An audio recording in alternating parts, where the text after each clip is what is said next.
Hey guys, before we dive into the show, I wanted to tell you about the perfect trailer cue blueprint, which is 100% free and you can download it right now over at thetrailermusicschool.com/blueprint. Now, this blueprint will help you to completely understand the structure of trailer music, how to build tracks that will be more licensable and have more impact and capture the right people's attention. So whenever you start writing a cue, make sure you've got this blueprint to hand and you can use it to help speed up your process, feel more confident that you've crafted a well-structured trailer cue before you send it off to that publisher or editor or supervisor. Okay, let's get into the episode.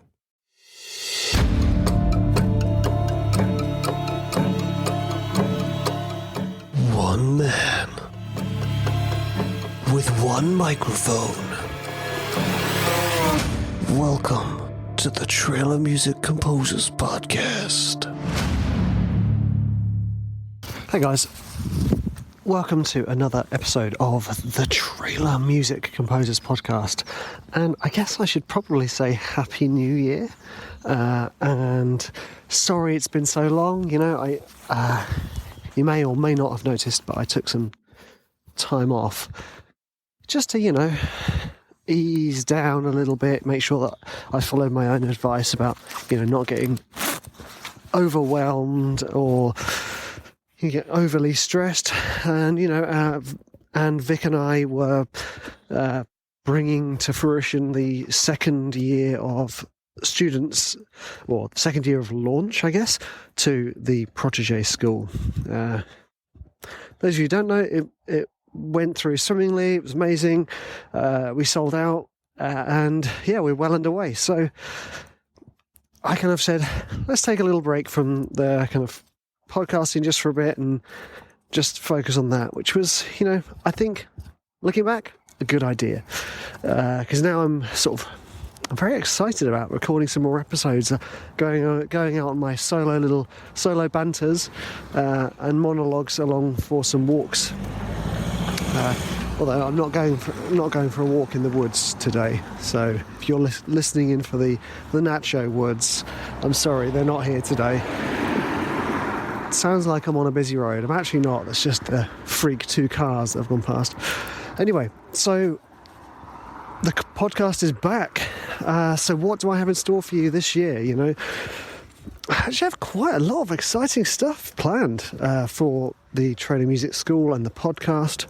I've already sort of got well underway with interviewing some very exciting guests for you guys, which, as you know, I don't bring on a huge amount of guests, mostly because it's quite a lot of work to manage onboarding guests and booking in the times when you're both free and stuff like that. So, and that's, and also I love these chats because actually I think I say chats, I pretend I'm talking to someone, otherwise it's just weird. I love these monologues where I get to answer your questions or have a little vent, and also I think it helps you guys get to know me a little bit more, know my depraved sense of humour and all that jazz.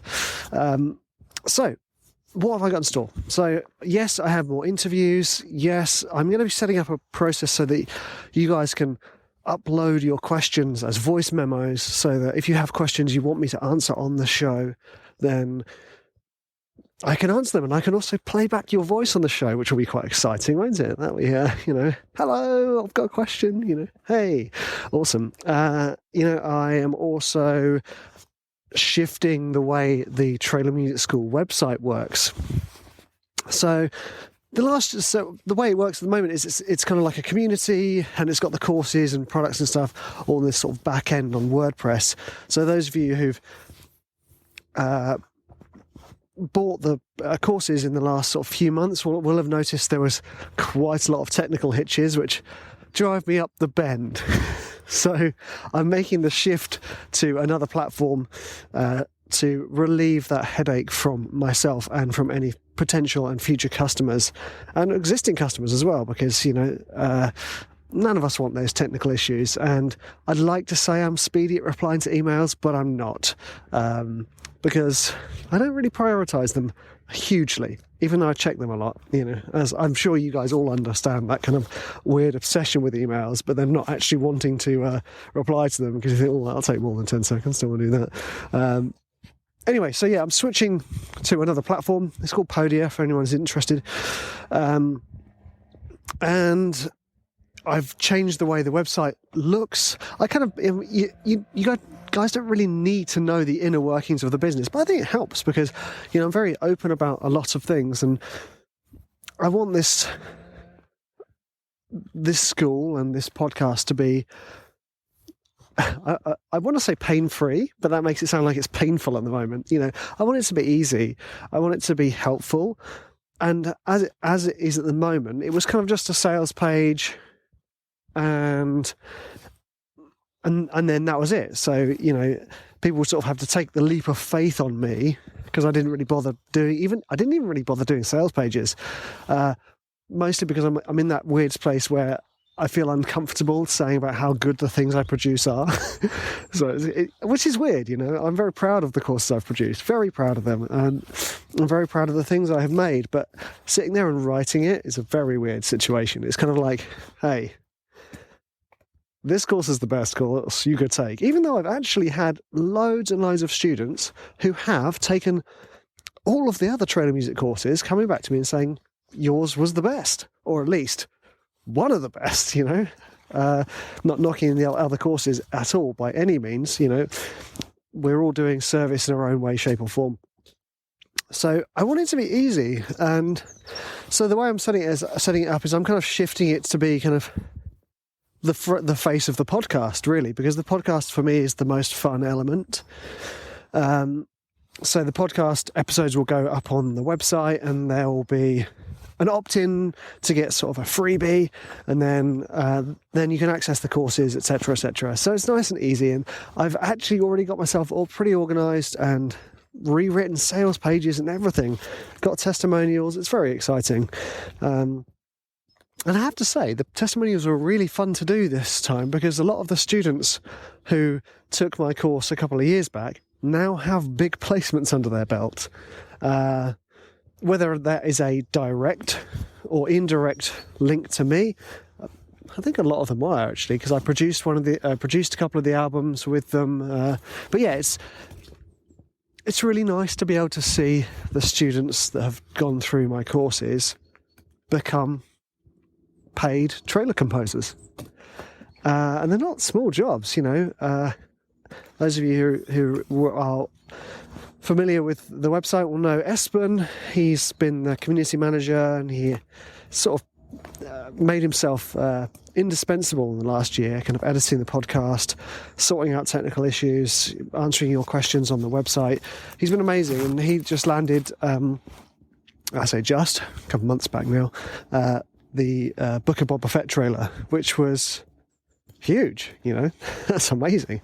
And one of my other students who was on the podcast, Andrew Skipper, this last year gone, he landed, it's called A Quiet Place 2, I think, which was amazing.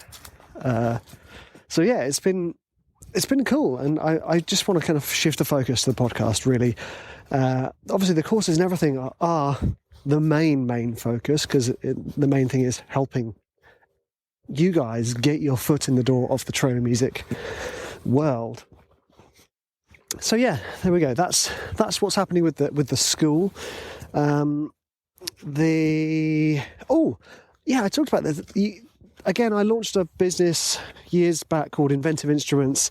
Again, I kind of dithered with it and pottied about with it and ended up kind of like abandoning it, but still producing the instruments for myself. So I've got this kind of like collection of about 30 or 40 contact instruments, which I've been using on my tracks, and one of them, you can hear one of the instruments in what trailer was it? I can't even remember. Damn it!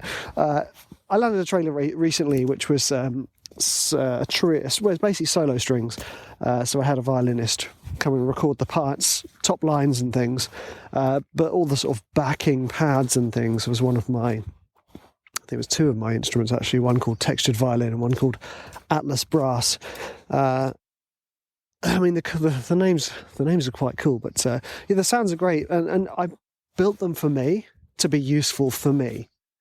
So I kind of looked at my libraries. I'm obviously not going to go in and go, I want a super realistic violin sound. I've got a ton of those, and I can get a violinist. And I'm not going to go, I want to create sort of massive epic hits, because I don't have the time or the inclination to record with a library that big, and have recording in the studios and things. You're welcome. Horsey. So I kind of thought, okay, well, what do I need and use? And I need textured pads, textural instruments so much. A lot of them are there. They're these useful sounds that add kind of the otherworldly ambience. Those of you who've done my hybrid trailer course will know when talking about sort of painting the washes with pads. That's often what I do. It'll be like, here's the wash of the back end, this lovely kind of scale brought to you through the pads.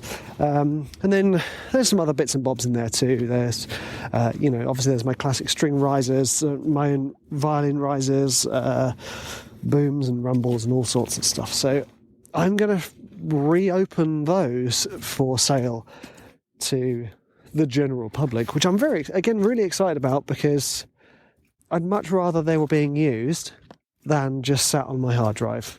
So yeah, I'm not going to make them extortionately expensive, but they'll be available.